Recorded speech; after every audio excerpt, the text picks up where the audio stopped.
Good morning. Ngasi se thang junumit ko thang junumit ki card ki message ying minara se thang junumit ahan bada ko thang jagi number haraga di number se 93 lere aduga color da na black na taga purple gumba kai gumba dumaina sine bi we ko aduga amana chak thong bada koina hapa ya ba se kai no hai kan se da akhoi gi acha thau na traga ko thweding amuba gumba kai gumba dumaina happy we ko aham bada koi card message ying ase aduga timing apaba se ying ase ko adai mayam da kanam tang ucharam ge ko sida haina ucharai se ko hai coin se ashtadhatu ko ashtadhatu gi coin ni ko silai se pura chana machu dawna tawre ko ashtadhatu gi coin se ko adong sai gi sida koina ashtadhatu an ha kare dhatu nipan ni ko lai se sana yaure ko lupa si kwal jatra gi damak ta sema jabane ado order to birak pa ya ga ni ko si se aina ayuk ta dum ha petang post torame ko hadi si gi kana ba kai non hange aina reels adi yam sang na di hap tre ko ado ashtadhatu se khoi gi kai no ko aina se haije sana ga lupa ga si lep nei na khoi gi arang ba pot kumba kai gumba aduna sida sana zu hape lupa sa hape sana daga cha hairaga de koina phau maru ma muki chang daga mix tawram gadra sida ko kaino no mix koina semjaba se kwak jatra gi na semjaba se koina ado sida lady se haidi mix tawra semane ko haidi sana lupa copper adagi lead zinc tin iron mercury ko amai tawra ko ado benefits su mayam ma legre ko haidi ashadhatu latpa natraga aigi purse ta kai da happy rasu yai ko aigi money bag tan haras ne ko paisa chang na ba na harase ado astadatu thambai kana base gano pashang sa attract tauba ngasagi akoigi sum akoigi phataudi leiraga so ko da sagum leiba khot da astadatu thamba sinau haine ba maram da di haidi khutta khudop ta kaida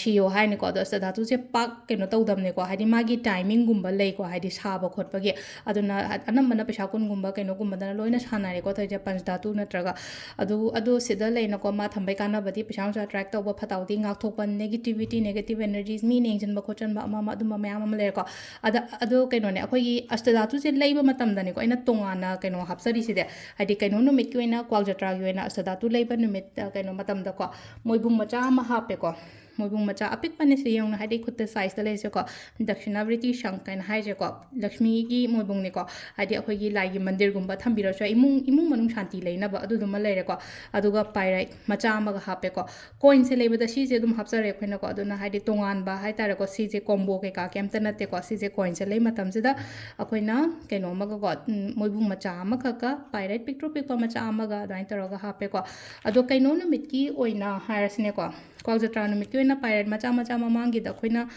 lupa chama gi kari gi kara gi dumaina tamjagi dum macha lobi ba dum order to birak pa yara ni ko aduga sigi nga sai combos haina harasne ko sai na si hapa khot pa si da limited stock oi ko adu na hana haibiro khatang haidi order hana khatang to biro ko dum story number da call tawraga yam bana tamne na loithokraga di amu keno to hone ko da isha launa ba khoina ko ado delivery do mark tawraga thamna bai damak ta ko ado khoi first da koi card message yemina se duga timing chai pe yenga se ko ngasi gena ado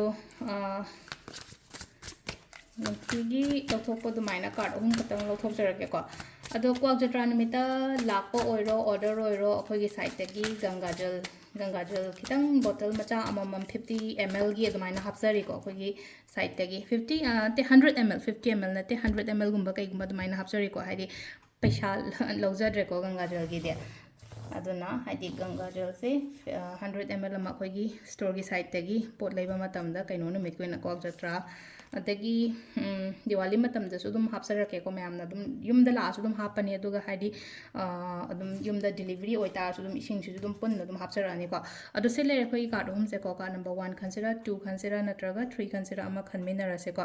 aduga timing aba sa pe yenga se ko si go na ahan ba khan ba yenga se ko haidi first card khan ba ngai gi oina se le se ko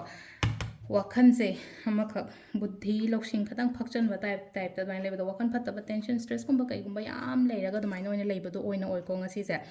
adi kitang nungai te ko adu negativity leiri ba kholi ba myam se yaringe release to holo ithokpo oiro cleansing oiro ama oiro so myam se ko ani shuba card se kitang section kojan ba phai ko ngasi gi numit se ko aduga last ki ahum suba sina mu kai no ha kan se chammam na ba gumba leba do ꯈꯟꯐꯝ ꯈꯪꯗꯕ ꯑꯗꯨꯃꯥꯏꯅ ꯇꯧꯔꯒ ꯐꯖꯅ ꯈꯟꯊꯔꯒ ꯉꯁꯤ ꯑꯩꯗꯣ ꯒ꯭ꯌꯥꯟ ꯇꯥꯗ꯭ꯔꯦ ꯍꯥꯏꯔꯒꯗꯤ ꯍꯌꯦꯡꯒꯨꯝꯕ ꯀꯩꯒꯨꯝꯕ ꯍꯦꯛ ꯇꯧꯕꯤꯔꯣ ꯊꯕꯛꯇꯣ ꯑꯗꯨꯒ ꯇꯥꯏꯃꯤꯡꯁꯤꯅ ꯑꯌꯨꯛꯀꯤ ꯄꯨꯡ 6:35ꯗꯒꯤꯅ 9:05 ꯐꯥꯎ ꯂꯩꯔꯦꯀꯣ ꯑꯗꯒꯤ ꯑꯃꯨꯛ 13:05ꯗꯒꯤꯅ ꯄꯨꯡ 3:35 ꯐꯥꯎ ꯂꯩꯔꯦꯀꯣ ꯑꯗꯨ ꯅꯨꯡꯗꯥꯡꯋꯥꯏꯔꯝꯒꯤ 5:05ꯗꯒꯤꯅ 3:35 ꯐꯥꯎ ꯂꯩꯔꯦ ꯑꯗꯨꯒ ꯅꯨꯡꯗꯥꯡꯒꯤꯅ 9:05ꯗꯒꯤꯅ 12:35 ꯐꯥꯎ ꯂꯩꯔꯦ ꯑꯗꯨꯒ